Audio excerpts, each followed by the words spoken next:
वंदे देवउमापतिं सुरगुरुं वंदे जगत्कारणं वंदे पन्नगभूषणं मृगधरं वंदे पशूनां पतिं वंदे सूर्यशशाङ्कवहनिनयनं वंदे मुकुन्दप्रियं वंदे भक्तजनाश्रयं च वरदां वंदे शिवं शंकरम्। अनंत कोटि ब्रह्मांड अधिनायक श्री बिहारी जी के चरणों में बारंबार प्रणाम करते हुए, देवाधिदेव भूत भावन भगवान भोलेनाथ के चरणों में कोटि कोटि प्रणाम करते हुए, अनंत बलवंत हनुमंत लाल जी के चरणों में सादर वंदन करते हुए हम आज की भगवत चर्चा को आगे बढ़ाएंगे। सुखदेव भगवान कहते हैं परीक्षित से, आज हम लोग गज और ग्राह की कथा श्रवण करेंगे। आसीत गिरिवरो रंजस्त्रकूट इति विश्रुतः क्षीरोदेनावृता श्रीमान्यो जनायुतमृक्षितः। सुखदेव भगवान कहते हैं, हे राजन, त्रिकूट नामक पर्वत पर एक गजराज अपनी हथनियों के झुंड के साथ रहता था और विहार करता था। इतना बलशाली था कि सिंह भी इससे भय खाते थे। यद गंधमात्राधार्यो गजेंद्र। पर एक दिन भीषण गर्मी से संतप्त हो गया गजराज और एक सरोवर में जल पीने अपने परिकर के साथ गया।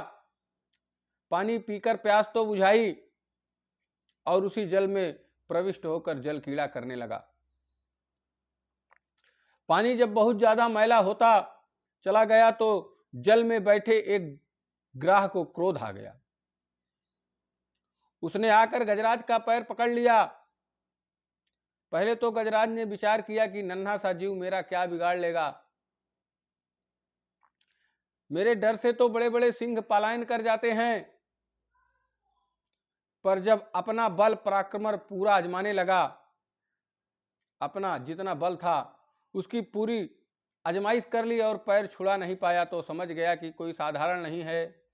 अपने हथनियों की ओर इशारा किया कि आप ही बचा लो। पूरे परिवार ने मिलकर पूरा बल दिखाया, फिर भी ग्राह ने पैर नहीं छोड़ा। बहुत समय तक युद्ध चला। अंतोगत्वा इसका सारा परिवार सनई सनई खिसकने लगा। अब गजराज पुकारने लगा, देवियों, मुझे संकट की घड़ी में अकेला छोड़कर कहां जा रही हो? हथनियों ने कहा, महाराज, अब तुम्हारे कारण कोई पूरा परिवार यहां बैठा भूखा मरेगा, ऐसा तो नहीं हो सकता। ऐसा सुनते ही हाथी को वैराग्य हो गया, गजेंद्र को वैराग्य हो गया और संसार का वास्तविक स्वरूप सामने आ गया। सोचने लगा, जब मुझ में बल था, पराक्रम था, सो सब झुंड मेरे साथ चलता था और आज एक छोटे से मगर ने मेरा पैर पकड़ लिया, सो सब मेरा साथ छोड़कर भाग गए। अब पता चला कि ये तो मेरे सुख के साथी हैं। श्री नानक जी महाराज कहते हैं, प्रीतम जान लियो मन माही, अपने सुख से ही जग बांधेऊ, को काहू को नाही। प्रीतम जान लियो जग माही।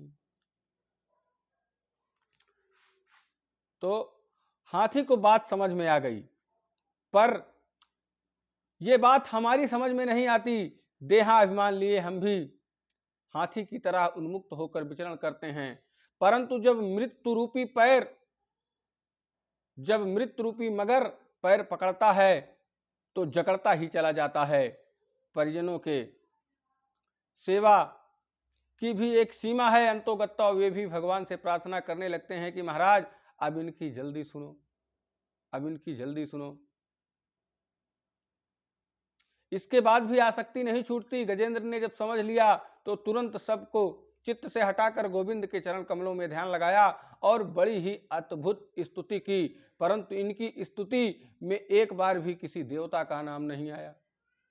ओम नमो भगवते तस्मै यद एतच्चिदात्मकं पुरुषायादि बीजाय परेशाय धीमहि।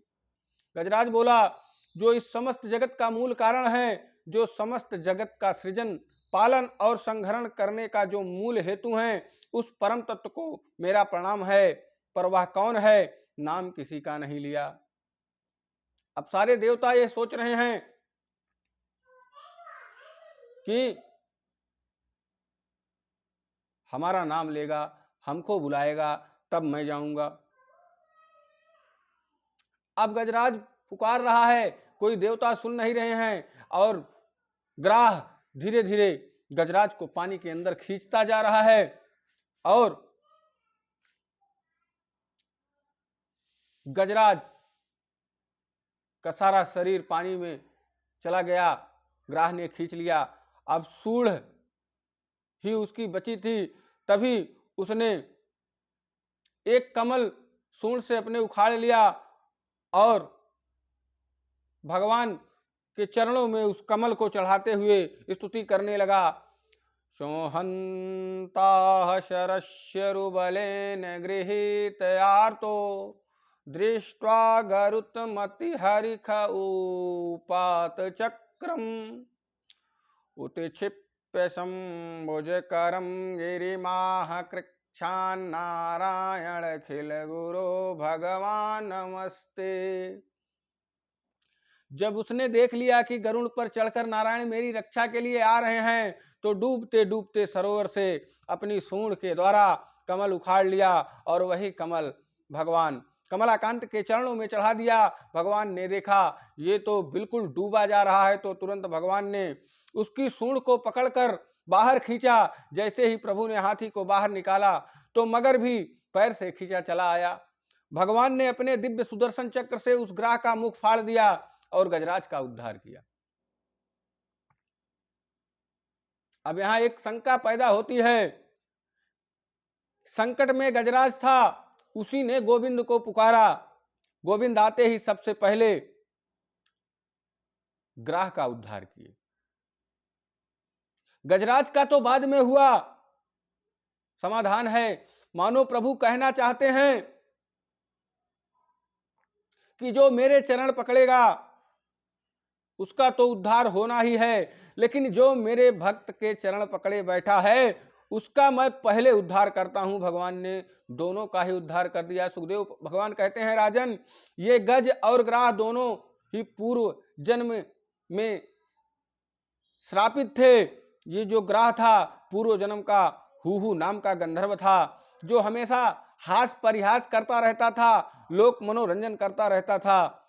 देवताओं में कुछ गंधर्व हैं जो सबको प्रसन्न रखने के लिए विविध चेष्टाएं करते हैं, हा हा हु आदि, क्योंकि सबको हंसाते रहते हैं। तो पूर्व जन्म में ये हु गंधर्व एक सरोवर में स्नान करने आया।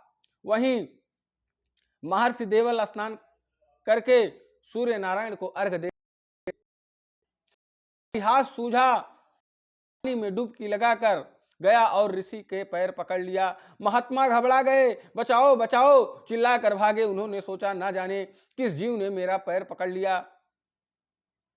तो बाहर निकलकर या हु गंधर्व हंसने लगा। महाराज जी डर गए, महाराज जी को क्रोध आ गया, महाराज जी को पसीना छूट गया। उसने कहा, अरे मूर्ख, हम अच्छे भजन कर रहे थे, हमारे भजन में तूने विक्षेप कर दिया। तुझे पैर पकड़ने का ज्यादा ही शौक है तो जा, तुझे मेरा श्राप है, तू मगर ही बन जा।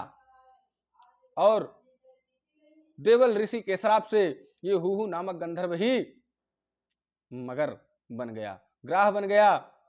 तब यह चरणों में गिरकर गिड़गिड़ाने लगा कि हे महाराज, मुझे माफ कर दीजिए, मेरा उद्देश्य तो केवल मनोरंजन का था और फिर मैंने कोई बुरा काम नहीं किया, आपके चरण ही तो पकड़े हैं। महात्मा प्रसन्न होकर बोले, बेटा ऐसे ही चरण पकड़ते रहना तो तेरा कल्याण भी हो जाएगा। आज इसने हाथी का पैर पकड़ा तो इसका उद्धार हो गया। बोलिए राधा माधव सरकार की जय। और ये जो गजेंद्र हैं, ये पूर्व जन्म में हाथी इंद्रदुम्न राम के राजा थे। इन्हें अगस्त मुनि को देखकर अनदेखा कर दिया, प्रणाम नहीं किया। अगस्त जी ने क्रोधित होकर इन्हें श्राप दे दिया। विप्रावमंता विषातम तमेन्धम यथा गजा स्तब्धमति सेवा गजराज की तरह अभिमान में भरे बैठे हो, जाओ तुम हाथी बन जाओ। जब राजा ने अनुनय विनय किया तो अगस्त जी ने क्षमा कर दिया और कहा, अच्छा जाओ, हाथी तो बनोगे तुम, परंतु तुम्हारे भक्ति भजन के संस्कार बने रहेंगे। तो ये पूर्व जन्म की शिक्षा और संस्कार का ही प्रभाव है कि जो कुंजर देह से भी भगवान की स्तुति करके भगवान को प्रकट कर गजराज का उद्धार हुआ। इस प्रकार भगवान के मनवंतरों में विविध रूप से विविध अवतार हुए।